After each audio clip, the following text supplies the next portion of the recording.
This call is now being recorded. Hello, good evening everyone, good evening. तो जैसा आप सभी स्टूडेंट्स को पता है, हम 10th मैथ्स के सेकंड चैप्टर जो कि क्या है, पॉलिनोमियल यानी कि बहुपद, इस चैप्टर को पढ़ने के लिए जो भी आवश्यक कॉन्सेप्ट हमें पहले से आने चाहिए उनकी पढ़ाई कर रहे थे। पिछली क्लास में हमने एक बहुत ही इंपॉर्टेंट कॉन्सेप्ट सीखा था, वह क्या था, बीजीय व्यंजकों का गुणन। हम यही पढ़ते आ रहे हैं पिछली 3 से 4 क्लासेस से। पिछली क्लासेस में हमने कौन कौन से बीजीय व्यंजकों का गुणन सीखा।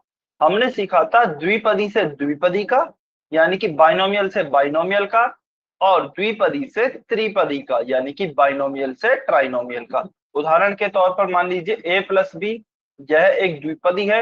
एक तो इसका दूसरे द्विपदी से गुणन मान लीजिए x प्लस वाई से, या फिर a प्लस बी, यह एक द्विपदी है, इसका x plus Y plus Z त्रिपदी से। तो इस प्रकार हमने दो गुणा कंप्लीट किए थे, सीखे थे। ठीक है, अब इनको गुणा करने कैसे करते हैं, हम गुणा करने का तरीका क्या होता है, तो देखिए यहाँ पर दोनों के ऊपर ब्रैकेट है, यानी कि इसमें प्रत्येक पद का गुणा इस प्रत्येक पद से होना चाहिए। ठीक है, सेम ऐसे ही द्विपदी का त्रिपद से गुणा सीखा था, तो इसमें क्या किया था, इसमें उपस्थित प्रत्येक पद का गुणा इसमें उपस्थित प्रत्येक पद से होना चाहिए। ठीक है, अब देखिए इसका यदि मैं गुणा करता हूं, ए का सबसे पहले करते हैं, ए का एक्स से किया तो ए एक्स, प्लस ए का वाई से किया तो क्या आएगा, ए वाई, प्लस ए का तो हो गया है एक्स और वाई दोनों से, फिर अब करते हैं बी का गुणा।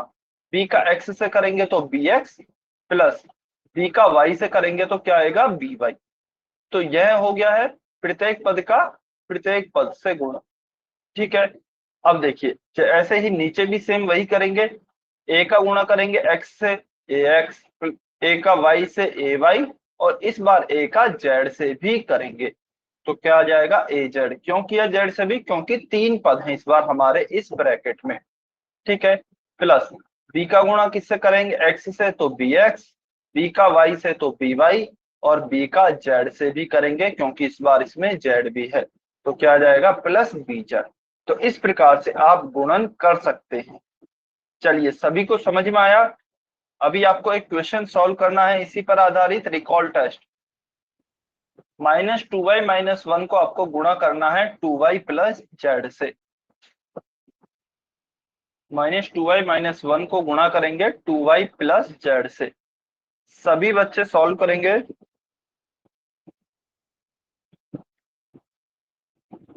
ध्यान पूर्वक सॉल्व करना है, जल्दबाजी में गलती नहीं करेंगे।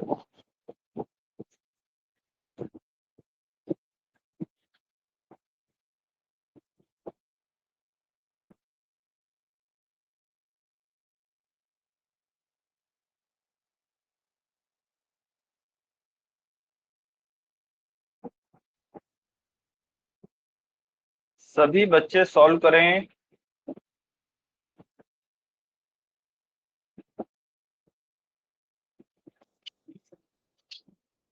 चिन्हों का विशेषकर ध्यान रखें, चिन्हों में काफी बार गलती हो जाती है।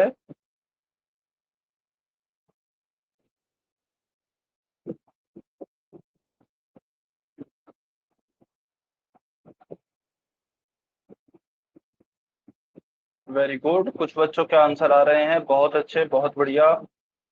सभी बच्चे आंसर करेंगे।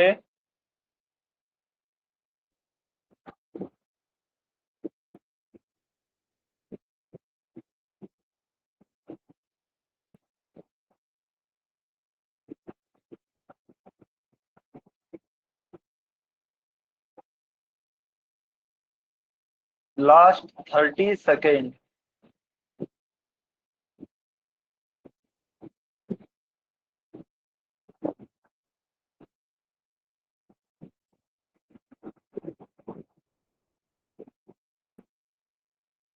दो बच्चों के आंसर बचे हैं, जल्दी से आंसर करें आप भी।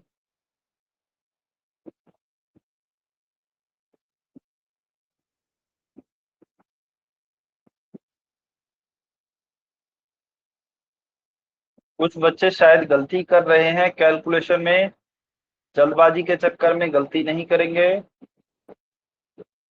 चलिए, लास्ट 10 सेकेंड।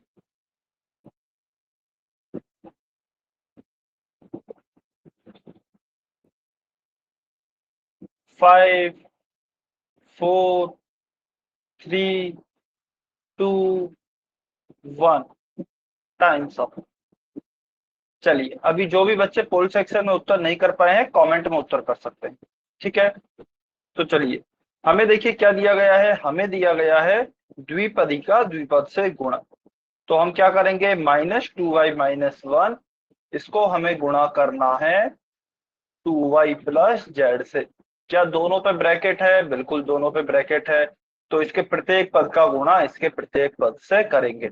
चलिए, सबसे पहले -2y का गुणा करते हैं, किससे? 2y से। तो -2y × 2y, ठीक है, 2y से गुणा हो गया। अब इस -2y का गुणा करते हैं प्लस के z से। तो माइनस का 2y × z। अब देखिए, -2y का तो गुणा हो गया है। अब हम करते हैं -1 का गुणा। तो -1 का गुणा करेंगे सबसे पहले 2y से, -1 × 2y, फिर -1 का हम गुणा करेंगे z से। तो -1 × z, ठीक है। अब देखिए, -2 को 2 से गुणा करेंगे तो -2 × 2 क्या होगा, -4। y × y क्या हो जाएगा, y²। तो क्या आ गया, -4y², ठीक है।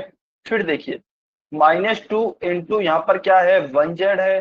तो क्या होगा, -2 × 1 -2, y × z, y × z क्या होगा, yz। तो -2y × z क्या हो गया है आपका, -2yz, ठीक है। फिर -1 का गुणा करेंगे 2y से तो क्या आएगा, माइनस का 2y, और माइनस का 1 गुणा z तो माइनस का z। अब देखेंगे क्या यहाँ पर कोई समान पद है क्या? तो देखिए, मुझे यहाँ पर कोई भी समान पद नहीं दिख रहा, क्योंकि किसी में भी समान चर नहीं है। जब समान पद नहीं है तो हम क्या जोड़ और घटाव कर सकते हैं? नहीं कर सकते, क्योंकि जोड़ और घटाव की प्रक्रिया समान पदों में ही होती है। तो हम इसके आगे सॉल्व नहीं कर सकते। तो हम कहेंगे यही हमारा उत्तर है। और यह किसमें है? ऑप्शन ए में है। तो ऑप्शन ए हमारा सही उत्तर है, ठीक है। चलिए, बहुत बढ़िया, इसका हमारा उत्तर हो गया है ऑप्शन ए। अब हम हमारे आज के नेक्स्ट टॉपिक पे चलते हैं। नेक्स्ट टॉपिक है हमारा पॉलिनोमियल्स इन वन वेरिएबल, एक चर वाले बहुपद। तो देखिए, जैसा कि आपको नाम से ही पता लग रहा है, एक चर वाले बहुपद। बहुपद तो आपको पता ही है। अच्छा, कोई बच्चा बताएगा बहुपद किसे कहते हैं, या बहुपद देखते समय हमें क्या देखना होता है? कोई भी बच्चा अनम्यूट करके बताना चाहता है? कोई भी स्टूडेंट अनम्यूट करके बताना चाहता है?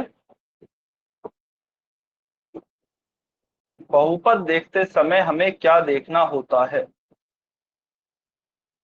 सर बहुपद में चर, अचर और जो उनके बीच में निशान होंगे सर वो देखे जाते हैं। ठीक है। अच्छा, वो बीजीय व्यंजक होते हैं या बहुपद होते हैं?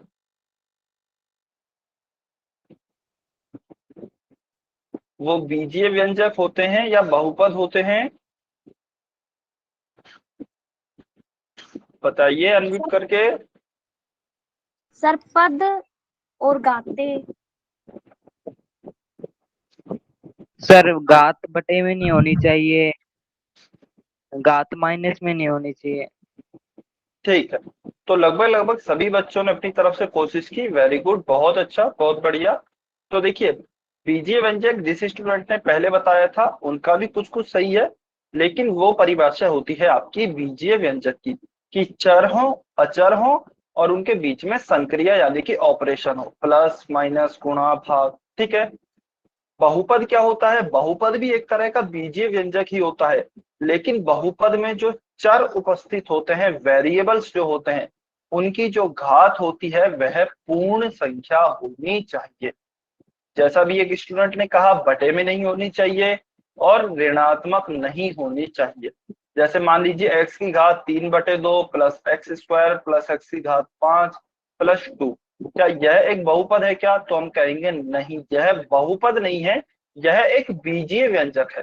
बीजीय व्यंजक तो है क्योंकि चर भी है, अचर भी है, और इनके बीच में संक्रिया भी है।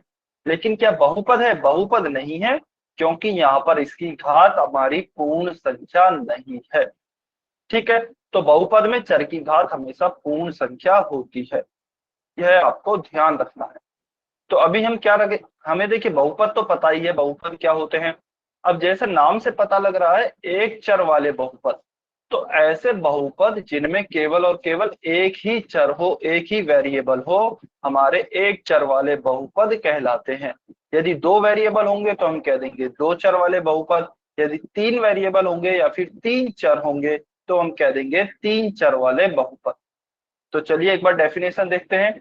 ऐसे बहुपद जिनमें केवल एक ही चर का प्रयोग किया जाए एक चर वाले बहुपद कहलाते हैं।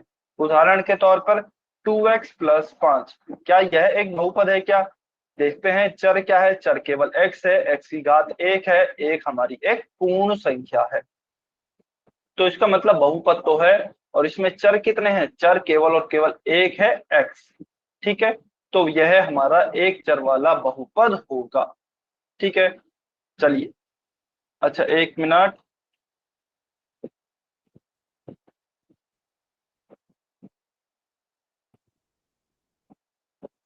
ठीक है, चलिए तो अभी हम एक चर वाले बहुपदों को पहचानते हैं। हमें कुछ एग्जाम्पल्स दिए गए हैं। पहला एग्जाम्पल है, इसे मैं अच्छे से लिख देता हूं, x + 1। दूसरा है z² + y² + y। तीसरा है x² - 2 + 1 = 0। तो आपको बताना है, आप सभी कमेंट करके बताएंगे कि इसमें से, अच्छा पहला मैं करा देता हूं क्योंकि पहला हमने लगभग पहले जो अभी एग्जाम्पल किया वैसा ही है। देखिए इस बहुपद में कितने चर हैं? इसमें केवल एक ही चर है x, तो चरों की संख्या कितनी हो गई? एक। और क्या यह एक चर वाला बहुपद है? तो बिल्कुल यह एक चर वाला बहुपद है। ठीक है, चलिए दूसरा एग्जाम्पल आप बताएंगे z² + y² + y। इसमें चरों की संख्या कितनी है? सभी बच्चे कमेंट करके बताएंगे।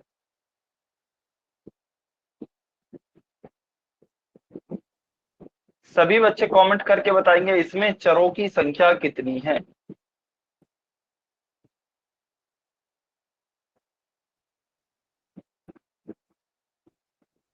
सभी बच्चों को कमेंट करना है।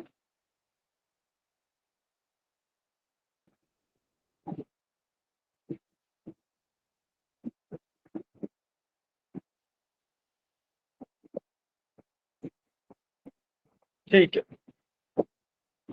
ठीक है, तो अभी देखेंगे सभी बच्चे ध्यान से। ठीक है, इसमें चरों की संख्या है 2। क्यों 2 है? एक तो चर है आपका z और एक आपका चर है y। बस केवल दो ही तो चर हैं, z और y। पदों की संख्या है 3। यदि आपसे पद पूछे जाते तो पदों की संख्या होती 3। यहाँ क्या पूछा गया है? चरों की संख्या। तो चर तो केवल दो ही हैं, z है और y है। y पर घात अलग अलग लगी हुई है, एक y² है और दूसरा y है, लेकिन है तो y ही। तो चरों की संख्या है 2। और क्या यह एक चर वाला बहुपद है? तो नहीं, यह एक चर वाला नहीं है, यह दो चर वाला बहुपद है। ठीक है, फिर आपको तीसरा बताना है। तीसरा बताइए, तीसरे में कितने चर हैं?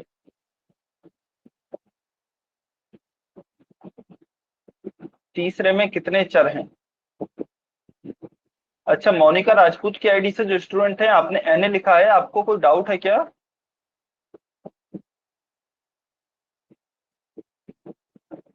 अच्छा, कोई डाउट नहीं है, ठीक है। यदि डाउट हो तो आप अनम्यूट करके पूछ सकते हैं। कोई भी स्टूडेंट कभी भी अनम्यूट करके पूछ सकता है जब भी आपको डाउट हो। ठीक है, चलिए बहुत बढ़िया, आसान सा है, दिख रहा है। केवल और केवल हमारे पास एक ही चर है। और यदि आपसे चर पूछा जाता है तो ध्यान रखना है, चर आपको x² नहीं बताना है। आपका चर क्या है? स्क्वायर तो उसकी घात है, चर तो केवल और केवल क्या है? एक है जो कि x है। ठीक है, तो क्या यह एक चर वाला बहुपद है? तो हाँ बिल्कुल यह एक चर वाला बहुपद है। तो आपको चरों की संख्या देखनी है इसमें, ना कि पदों की संख्या। उदाहरण के लिए मान लीजिए हमें कोई भी क्वेश्चन दिया जाता है x⁵ + x⁴ plus x/2 + 2x²। बताइए यह एक चर वाला बहुपद है या नहीं? y और n लिखकर बताइए, क्या यह एक चर वाला बहुपद है या नहीं?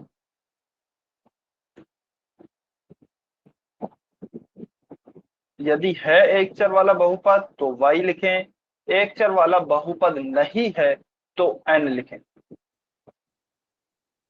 सभी बच्चे कमेंट करके बताएंगे क्या एक चर वाला बहुपद है या नहीं है। y और n लिखकर बताना है।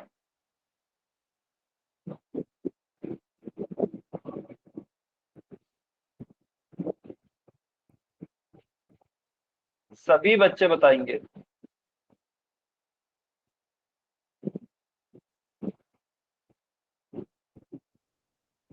ठीक है। अच्छा, मोनिका राजपूत की आईडी से जो स्टूडेंट हैं, आपने पहले n लिखा था, अभी आपने y लिखा है। एक बार फाइनल आंसर दोबारा लिखेंगे, आपका फाइनल आंसर क्या है? ठीक है, एक चर वाला बहुपद है। तो बिल्कुल यह हमारा, बिल्कुल आप सभी का सही है, एक चर वाला बहुपद है। क्योंकि देखिए, भले ही घातें अलग अलग हों, लेकिन चर हमारा केवल और केवल एक ही यूज हो रहा है, x। ठीक है, तो यह हमारा बिल्कुल एक चर वाला बहुपद है। अब हो सकता है कुछ बच्चों को लग रहा हो कि सर यह तो x/2 लिखा है, बटा में है, यह बहुपद कैसे होगा? लेकिन देखिए, इसकी ध्यान दीजिए, x की हमें घात देखनी है, चरों की घात देखनी है। चर की घात तो एक ही है ना? तो चर की घात तो हमारी पूर्ण संख्या ही है, तो इसीलिए यह बहुपद है। यदि चर की घात होती x की घात 1/2, तो वह बहुपद नहीं होता। ठीक है, तो यह आपको ध्यान रखना है। अब मान लीजिए एक और एग्जांपल लेते हैं, x+y। तो क्या यह हमारा एक चर वाला बहुपद है? नहीं। क्यों नहीं है? क्योंकि इसमें एक चर x है और एक चर हमारा y है, तो दो चर हो गए, इसलिए यह एक चर वाला बहुपद नहीं। चलिए, तो यह हमारे उत्तर हो गए। अब आपको क्वेश्चन सॉल्व करना है, क्वेश्चन नंबर 48। बहुत ही आसान टॉपिक है आज का। निम्न में से कौन सा एक चर वाला बहुपद नहीं है? Which of the following is not a polynomial in one variable? Option A दिया है 4x² - 3x + 7। ऑप्शन बी दिया है y³ + 2। ऑप्शन सी दिया है z⁻10 + z⁻7 + 5। और ऑप्शन डी दिया है 3√t + 11। तो सभी बच्चों को बताना है इनमें से कौन सा एक चर वाला बहुपद नहीं है।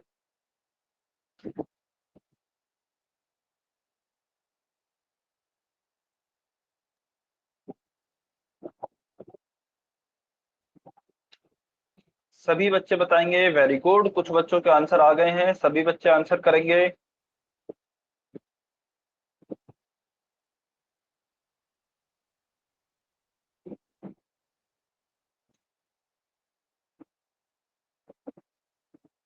पांच बच्चों ने आंसर नहीं किया है अभी तक, जल्दी से आंसर करें।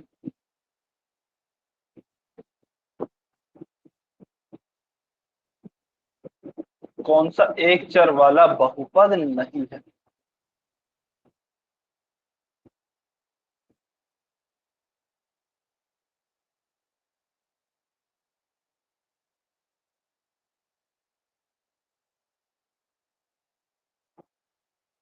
देखिए, कुछ बच्चे गलती कर रहे हैं, गलती नहीं करनी है, बहुत ही आसान क्वेश्चन है यह तो। ठीक है, आपको बताना है कौन सा एक चर वाला बहुपद नहीं है। चलिए, लास्ट 10 सेकंड, किसी एक स्टूडेंट ने आंसर नहीं किया है अभी तक। चलो, उनका भी आंसर आ गया है, वेरी गुड, बहुत अच्छे, बहुत बढ़िया। तो चलिए, अभी हम इसे सॉल्व करते हैं। हमसे पूछा है कौन सा एक चर वाला बहुपद नहीं है।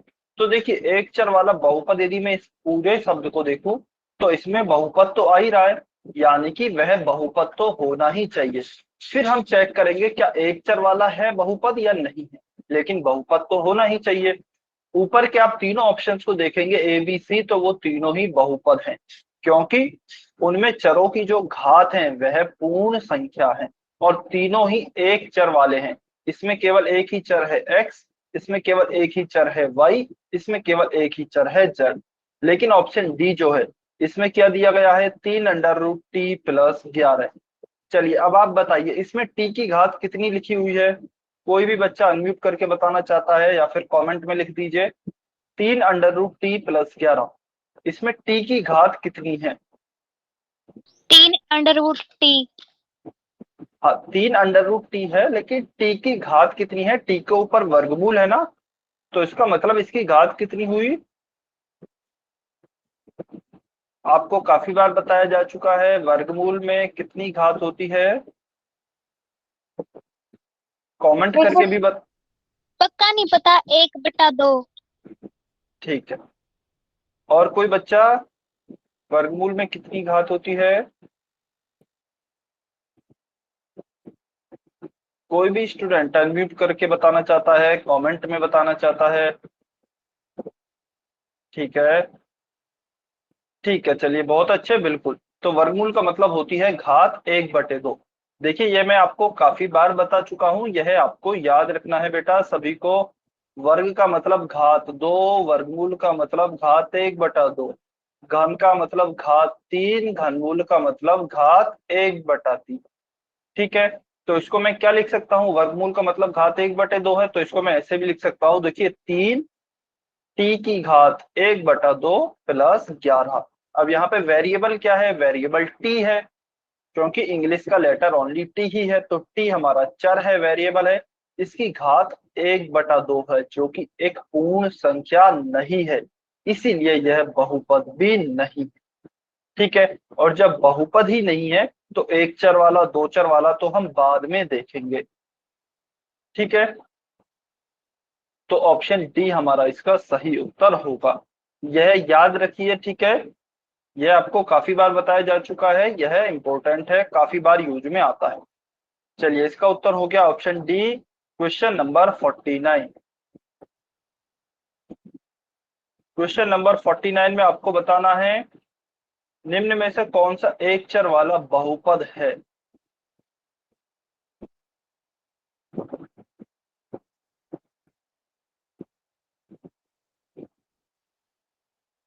निम्न में से कौन सा एक चर वाला बहुपद है? Which of the following is a polynomial in one variable?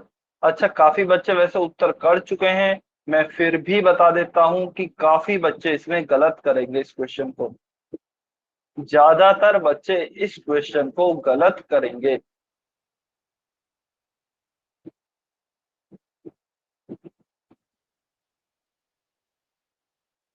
यदि आप अपने कॉन्सेप्ट पे रहेंगे ना, आपको जो भी एक बहुपद की परिभाषा पता है, यदि आप अपने कॉन्सेप्ट पे रहते हैं तो आप इस क्वेश्चन को बिल्कुल सही करेंगे।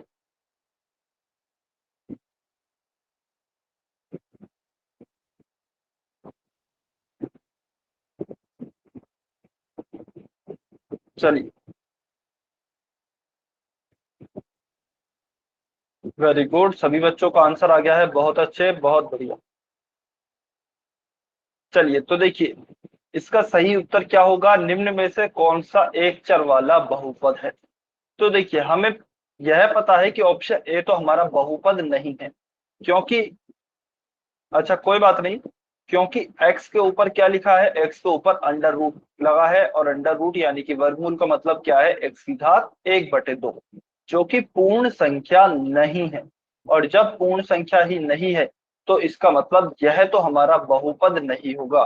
तो ऑप्शन ए तो हमारा गलत हो गया, ऑप्शन ए गलत हो गया, तो ऑप्शन डी भी गलत हो गया, क्योंकि उपयुक्त सभी है, ऑप्शन ए ही नहीं है, तो ऑप्शन डी भी नहीं हो सकता। अब हमें पास दो ऑप्शन बचते हैं, आंसर बी और आंसर सी। अब हो सकता है आप में से कुछ बच्चों ने, हालांकि यह क्वेश्चन बनाने वाले की गलती है थोड़ी सी, आपका जो बी ऑप्शन रहता है वो जनरली यहाँ पर रहता है, और ऑप्शन सी जो रहता है वह जनरली यहाँ पर रहता है। ठीक है, लेकिन उन्होंने आपके ऑप्शन बदल दिए हैं थोड़े से इस क्वेश्चन में, ऑप्शन बी ये दिया है, ऑप्शन सी ये दिया है। ठीक है, तो अब हो सकता है कुछ बच्चे ऑप्शन सी करना चाह रहे हैं इसके हिसाब से, लेकिन उन्होंने बी लिख दिया होगा, क्योंकि यह यहाँ पर लिखा हुआ है, यहाँ पर आपका ऑप्शन बी रहता है। ठीक है, तो हाँ इस क्वेश्चन में हो सकता है थोड़ा सा आपको कंफ्यूजन हुआ हो, बिल्कुल। लेकिन देखिए आपका करेक्ट उत्तर क्या होगा? हमारे पास अब दो ऑप्शन बचे हैं। अच्छा, मैं ऑप्शन को है ना अभी इसी क्वेश्चन के हिसाब से ले रहा हूँ, मतलब ऑप्शन बी आपका यही होगा, ऑप्शन सी आपका यही होगा। ठीक है, जिससे कि आपको और कंफ्यूजन नहीं हो। तो देखिए ऑप्शन बी में आपको क्या दिया है? 1/x² plus 3x² plus 10। ठीक है, तो मुझे अगर ये देखिए ऊपर दिया गया होता normal x² plus 3x plus 10, तब तो यह बहुपद होता, मुझे पक्का पता था। लेकिन अभी मुझे कंफ्यूजन है, क्योंकि यह 1/, में दिया गया है, तो 1/, में क्या यह बहुपद होगा या नहीं होगा, मुझे कंफ्यूजन है। तो मैं पहले ऑप्शन सी चेक कर लेता हूँ। ऑप्शन सी में मैंने देखा x³ माइनस 5x, तो यहाँ पर x की घात कितनी है? 1 है, यहाँ पर x की घात कितनी है? 3 है। तो यहाँ पर चर भी एक ही है हमारा x, और उसकी घात भी पूर्ण संख्या है, एक 3 है घात और एक 1 है घात। इसका मतलब डेफिनेटली यह बहुपद है और एक चर वाला ही बहुपद है। ठीक है, तो मुझे यही पता करना था कि एक चर वाला बहुपद कौन सा है, तो मेरा ऑप्शन सी सही उत्तर होगा। ऑप्शन बी में मैं कंफ्यूज था, इसलिए मैंने उससे पहले ऑप्शन सी को देखा। अब ऑप्शन सी सही हो गया है तो ऑप्शन बी तो अपने आप गलत हो जाएगा। ठीक है, अच्छा अब इसमें कंफ्यूजन कहाँ आता आपको? कंफ्यूजन जब आता जबकि आपका ऑप्शन ए भी सही हो जाता और ऑप्शन सी भी सही हो जाता, फिर आपको बी चेक करना ही पड़ता। अच्छा फिर भी बी चेक करने की जरूरत नहीं थी, तब भी आपका ऑप्शन डी सही होता, क्योंकि फिर तो ऑप्शन बी गलत हो ही नहीं सकता था। ठीक है, क्योंकि दो तो हमारे, हाँ जी बी कैसे गलत है यह मैं बताता हूँ। ठीक है, लेकिन अगर किसी बच्चे को बी नहीं भी पता था तो मैं यह बता रहा हूं कि आप कैसे इसको बी को बिना देखे हुए क्वेश्चन को सही कर सकते थे। ठीक है, अच्छा देखिए अब हमारे बी को हम कैसे लिख सकते हैं। आपको पता होगा, मैंने एक चीज पढ़ाई थी आपको कि मान लीजिए 2 की घात -3 है, मुझे इसको पॉजिटिव में बदलना है, तो मैं कैसे लिखूंगा? 1/2 की घात 3। ठीक है, 1 में करके उसकी घात को पॉजिटिव में बनाया जा सकता है। पहले चैप्टर में हमने यह पढ़ा था जबकि हमने घातांकों के नियम पढ़े थे। ठीक है, अब देखिए इसी को मैं क्या करता हूं, यहाँ पर क्या दिया गया है मुझे, 1/x² + 3x + 10 यह दिया गया है। ठीक है, तो इसको यदि मुझे 1 में ना लिख के सिंपल लिखना है तो मैं कैसे लिखूंगा? x² + 3x + 10 और इसकी घात कितनी होगी टोटल? इसकी घात होगी -1, क्योंकि इसको देखिए यहाँ पे मैं ऐसे लिख सकता हूँ ना, 1 में इस पूरे की घात कितनी, +1। ठीक है, तो मैं इसको ऐसे भी तो लिख सकता हूँ -1। सेम इस कॉन्सेप्ट से समझ सकते हैं, यदि घात ऋणात्मक है तो हम 1 में लिख के उसे धनात्मक बना सकते हैं। अब हमें यह वाली फॉर्म दी गई है, यह वाली फॉर्म यहाँ पर दी गई है और मुझे यहाँ से यहाँ बनाना है, तो मैंने इसको ऐसे लिख दिया है। ठीक है, तो आप देख सकते हैं x² + 3x + 10 और उसकी पावर में क्या आ गया, उसकी पावर में आ गया है -1। तो यहाँ पर जो आपकी घात आएंगी ना वह पूर्ण संख्या नहीं होगी, और जब पूर्ण संख्या नहीं होगी तो आपका क्या उत्तर आएगा? आपका ऑप्शन बी उत्तर नहीं आएगा, क्योंकि वह एक चर वाला बहुपद नहीं होगा, तो वह आपका पॉलिनोमियल ही नहीं कहलाएगा।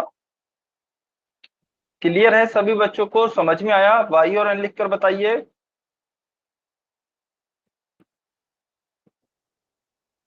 ठीक, क्लियर है ना सभी बच्चों को?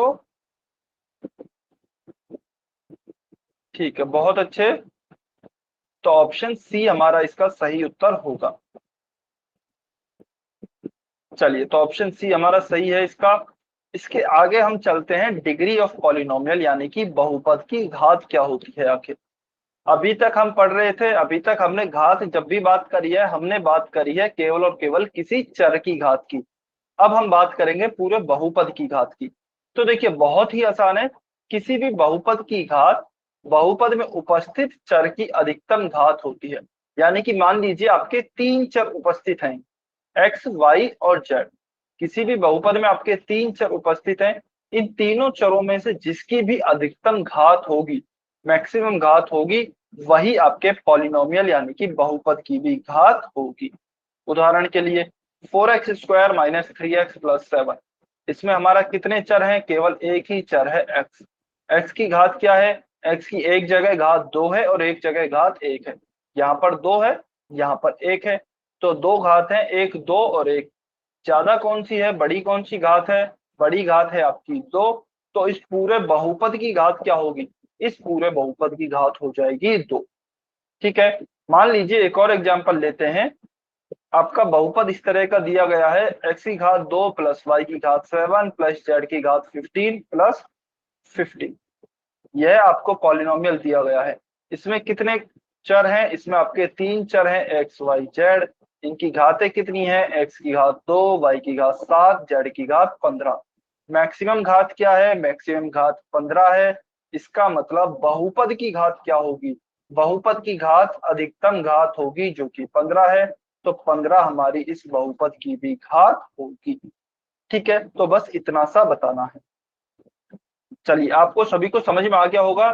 इस बहुपद में चर x है और इसकी अधिकतम घात 2 है, इसलिए बहुपद की अधिकतम घात हो गई थी 2। चलिए अब इसमें देखते हैं, बहुपद क्या है? x square minus 2 plus 1। इसमें केवल एक ही चर है और उस चर की अधिकतम घात 2 है, तो बहुपद की घात हो गई हमारी 2। चलिए नीचे वाले में बताइए, इसमें बताइए बहुपद की घात क्या होगी? बहुपद की घात क्या होगी? Degree of polynomial. अच्छा, बहुपद की घात को इंग्लिश में बोलते हैं डिग्री ऑफ पॉलिनोमियल।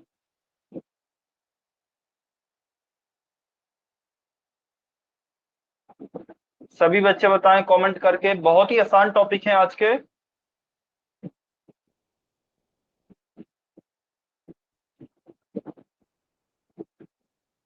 बहुत अच्छे, वेरी गुड, सही है, सभी का आंसर सही है। चलिए, तो इसकी बहुपद की घात क्या हो गई? मैक्सिमम 10, क्योंकि जड़ की घात अधिकतम कितनी है? 10।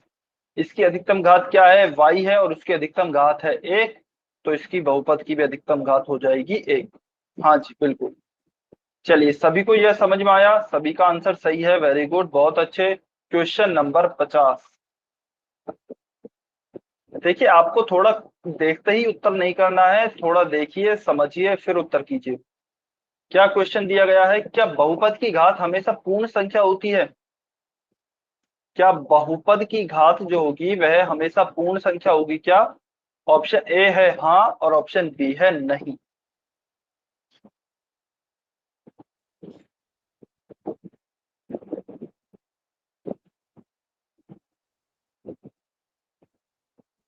यदि आप थोड़ा सा भी सोचेंगे ना तो इसका आंसर अपने आप निकल आएगा। सभी बच्चों को आंसर करना है, क्वेश्चन आसान है बहुत।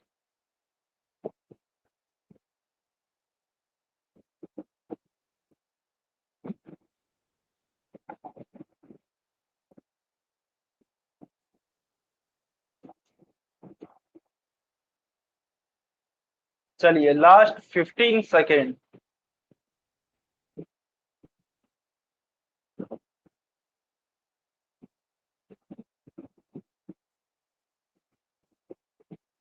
क्या बहुपद की घात हमेशा पूर्ण संख्या होती है?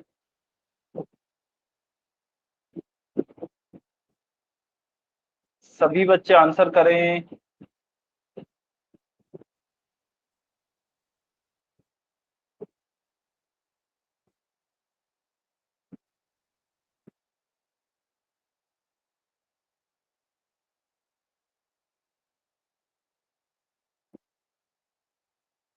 दो बच्चों के तीन बच्चों के आंसर नहीं आए हैं, बेटा जल्दी से आंसर करें तीनों बच्चे। क्या बहुपद की घात हमेशा पूर्ण संख्या होती है? डिग्री ऑफ पॉलिनोमियल क्या हमेशा हमारी होल नंबर ही होगी क्या?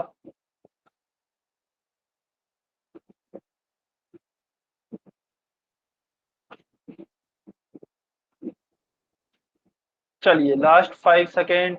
5, 4, दो बच्चों के आंसर रह रहे हैं अभी भी, जल्दी से आंसर करें। 3, 2, 1, टाइम्स अप। चलिए, अभी जो भी बच्चे पोल सेक्शन में उत्तर नहीं कर पाए हैं कमेंट में उत्तर कर सकते हैं। देखिए, बहुपद की घात क्या हमेशा पूर्ण संख्या होती है? बहुपद क्या होता है? बहुपद वह होता है जिसमें चर की जो घात हो, जिसमें उपस्थित चर जो हैं उनकी घात पूर्ण संख्या हो। चरों की घात क्या होनी चाहिए? पूर्ण संख्या होनी चाहिए। और अच्छा, मोहित सारोवा की आईडी से जो स्टूडेंट हैं बेटा अपने आप को म्यूट पे कर लें।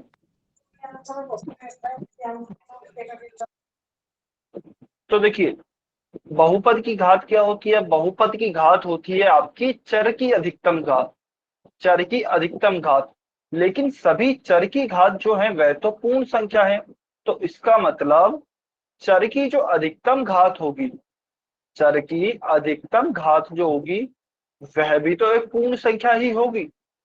ठीक है, क्योंकि चर की हमारी जो सभी घातें हैं वह पूर्ण संख्या हैं। बहुपद होने के लिए पूर्ण संख्या होनी चाहिए, तो चर की जो अधिकतम घात होगी वह भी तो पूर्ण संख्या ही होगी, और चर की जो अधिकतम घात होती है वही हमारी बहुपद की घात होती है, वही हमारी बहुपद की घात भी होती है।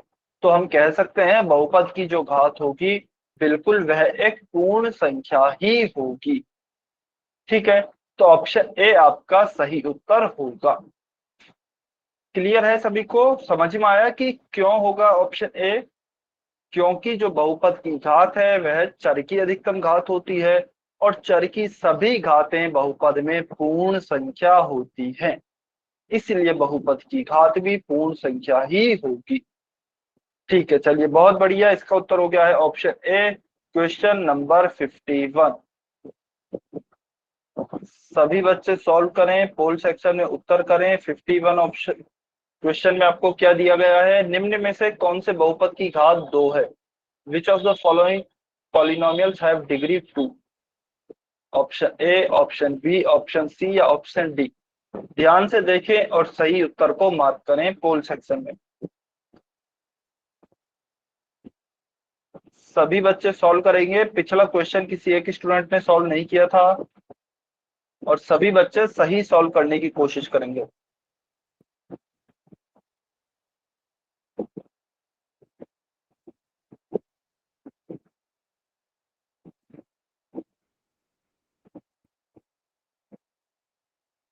बहुत ही आसान क्वेश्चन है, वेरी गुड। कुछ बच्चों के आंसर आ भी गए हैं, बहुत अच्छे। सभी स्टूडेंट आंसर करें।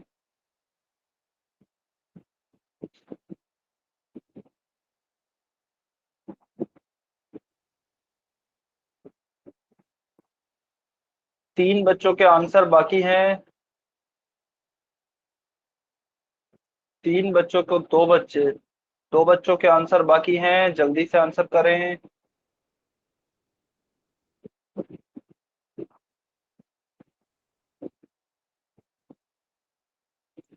कोई एक स्टूडेंट है जो कि हमेशा आंसर गलत करते हैं।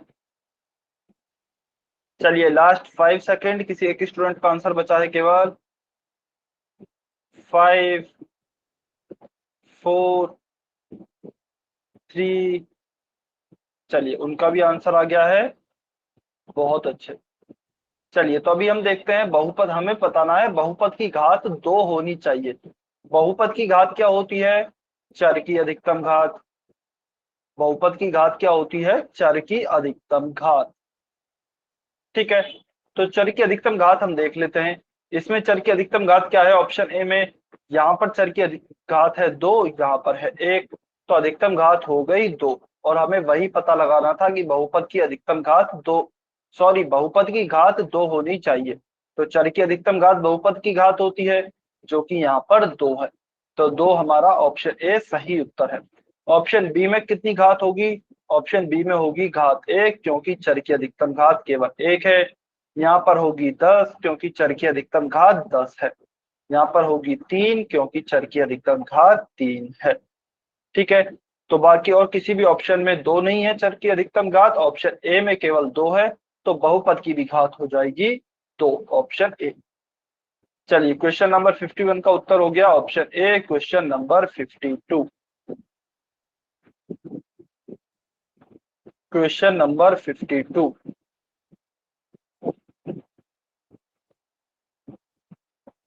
दिए गए बहुपद 3p की power 5 plus 11p square plus 7, इसकी घात क्या होगी?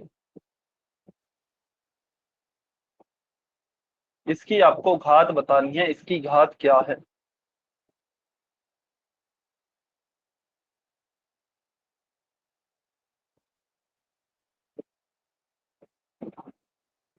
सभी बच्चे आंसर करें।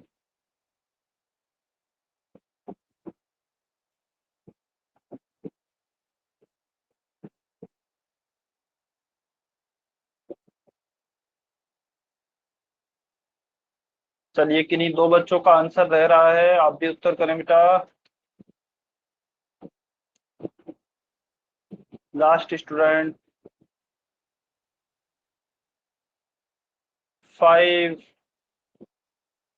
4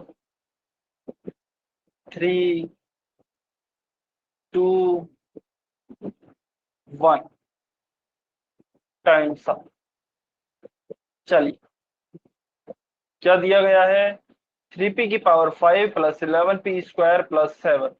इसमें चर की अधिकतम घात क्या है, यहाँ पर 5 है, यहाँ पर 2 है। अधिकतम घात क्या हो गई 5, तो ऑप्शन सी बहुपद की घात हो जाएगी 5, क्योंकि चर की अधिकतम घात ही बहुपद की घात होती है। तो ऑप्शन सी हमारा सही उत्तर हो जाएगा 5। ठीक है, चलिए अभी हम हमारे नेक्स्ट टॉपिक पर आते हैं। नेक्स्ट टॉपिक हमारा बहुत ही आसान है। क्या नाम है नेक्स्ट का, शून्य तथा अचर बहुपद, जीरो एंड कांस्टेंट पॉलिनोमियल। अब शून्य और कांस्टेंट पॉलिनोमियल हमारे क्या होते हैं, चलिए देखते हैं। देखिए, यदि किसी बहुपद के सभी अचर शून्य हो तो वह शून्य बहुपद कहलाता है। कुल मिलाकर जीरो को हम शून्य पॉलिनोमियल या फिर जीरो पॉलिनोमियल भी कहते हैं। बस आपको ये देखना है, अगर जीरो है तो उस जीरो को हम जीरो पॉलिनोमियल भी कह सकते हैं। ठीक है, उदाहरण जीरो, केवल एक ही उदाहरण आएगा जीरो, और कोई इसका उदाहरण नहीं है। शून्य बहुपद को जीरो से व्यक्त करते हैं तथा शून्य बहुपद की घात परिभाषित नहीं है। यानी कि हमसे कोई पूछे कि इस जीरो की घात क्या है या फिर शून्य बहुपद की घात क्या होती है, तो काफी बच्चे क्या गलती करते हैं, जीरो की घात 1। ठीक है, तो जीरो की घात 1 नहीं होती है, आपको क्या कहना है, परिभाषित नहीं है। ठीक है, अब काफी बच्चे बोलते हैं कि सर 1 नहीं है, इसका मतलब जीरो की घात 0 हो सकती है। तो जीरो की घात 0 भी नहीं होगी। आपको यही बताना है कि इसकी कुछ भी घात नहीं होती है। इसका मतलब यह नहीं है कुछ भी घात नहीं होती है तो 0 होती है, नहीं, 0 भी नहीं होती है। तो आपको क्या कहना है, शून्य बहुपद की घात परिभाषित नहीं होती है। ठीक है, तो यह तो था आपका शून्य बहुपद। अब अचर बहुपद क्या होता है, जैसे कि नाम से ही पता लग रहा है, कांस्टेंट पॉलिनोमियल। तो जो भी आपके कांस्टेंट होते हैं ना, अचर होते हैं, उनमें कोई भी चर नहीं होता है, उसे हम अचर बहुपद भी कह सकते हैं।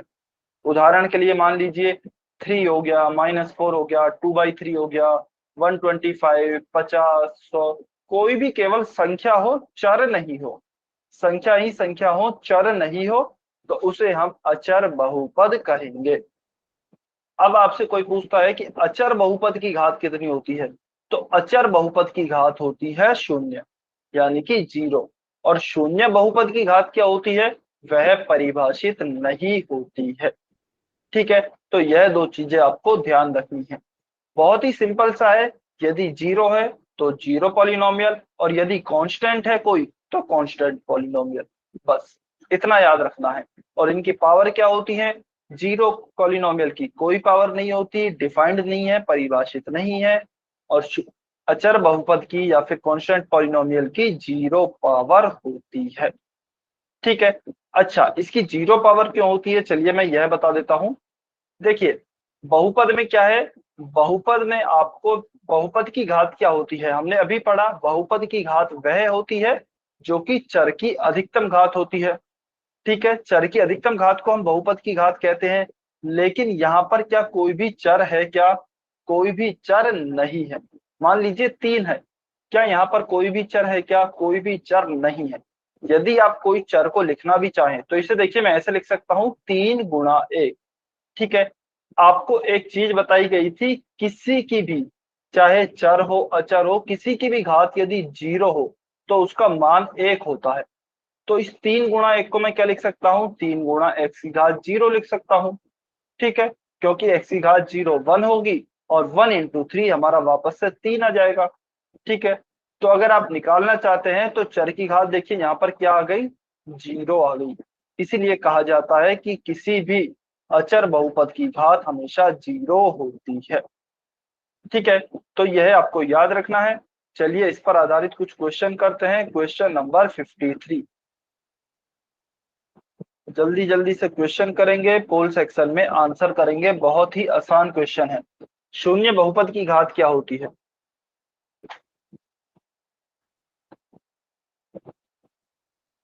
शून्य बहुपद की घात आप सभी को बतानी है।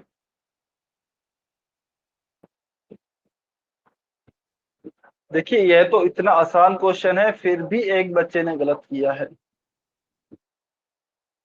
मुझे अब पक्का लगने लगा है कि कोई एक दो बच्चे हैं जो कि जानबूझकर गलत करते हैं।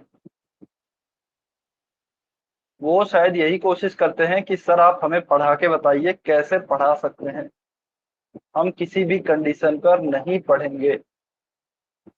चलिए कोई बात नहीं, सभी बच्चे आंसर करेंगे। बहुत ही आसान क्वेश्चन है। शून्य बहुपद की घात क्या होती है? Degree of zero polynomial. 3 बच्चों ने आंसर नहीं किया है, सभी बच्चे आंसर करेंगे।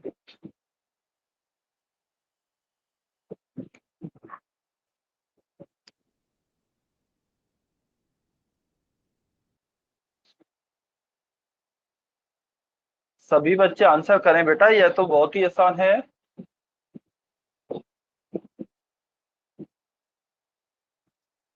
Last 10 second.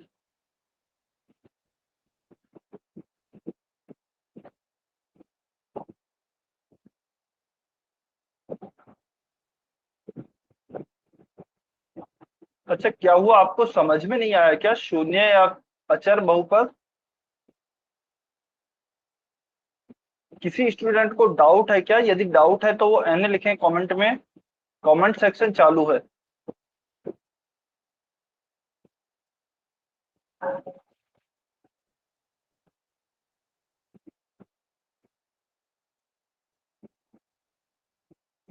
किसी एक स्टूडेंट का आंसर रह रहा है, जल्दी से आंसर करें।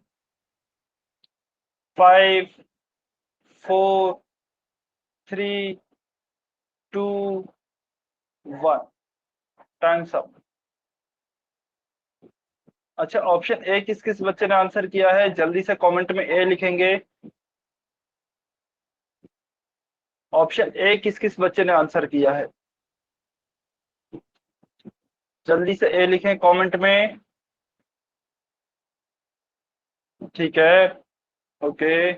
किसी एक स्टूडेंट ने और आंसर किया है?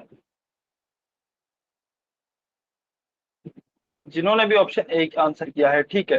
अच्छा पूज्य राजेश्वरी जी की आईडी से जो स्टूडेंट हैं, बेटा आप बताएंगे ऑप्शन ए कैसे आया? जल्दी से अनम्यूट करके बताइए। इसके बाद अभी हमारे 2 क्वेश्चन और बाकी हैं, आसान आसान से हैं। जल्दी से बताइए, समय होने वाला है। हाँ जी कोई बात नहीं, आपने जैसे भी किया हो वैसे बता दीजिए।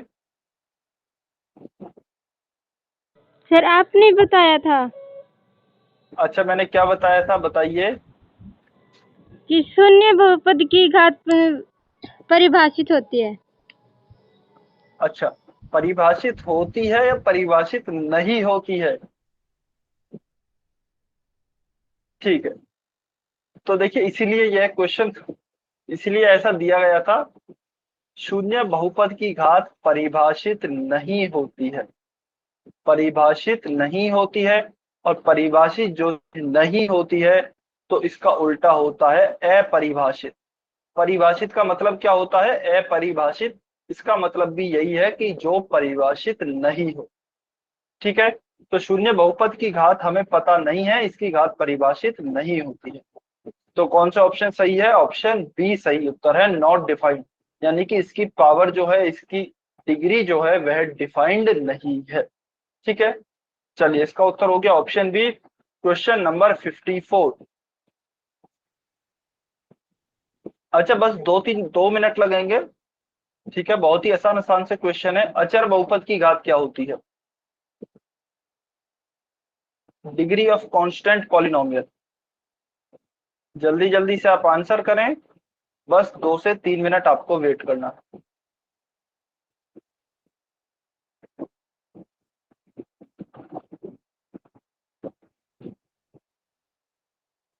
हाँ जी, अचर बहुपद की घात क्या होती है?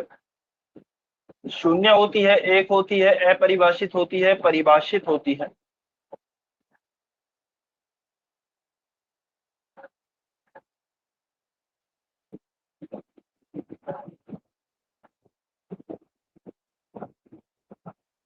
हाँ जी, स्नेहा लांबा की आईडी से जो स्टूडेंट हैं, बताइए आपका कोई डाउट है क्या? आपने हैंड रेज किया है। चलिए लास्ट 10 सेकेंड।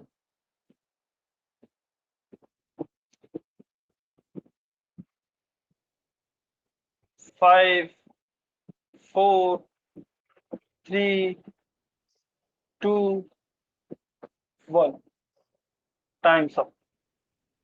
चल, तो अचर बहुपद की घात हमने पढ़ा। अचर बहुपद की घात क्या होती है? अचर बहुपद की घात शून्य होती है, 0 होती है।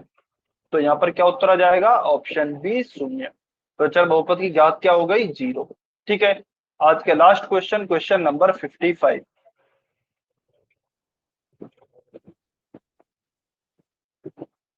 चलिए सभी बच्चे आंसर करेंगे। आज का लास्ट क्वेश्चन है, क्या 3/4 अचर बहुपद है?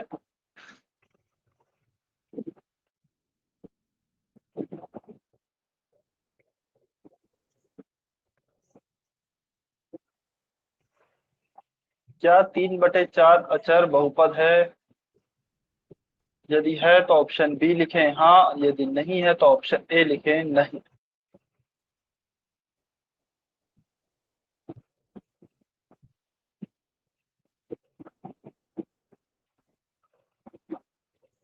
किन्हीं 2 बच्चों के आंसर रह रहे हैं, जल्दी से आंसर करें।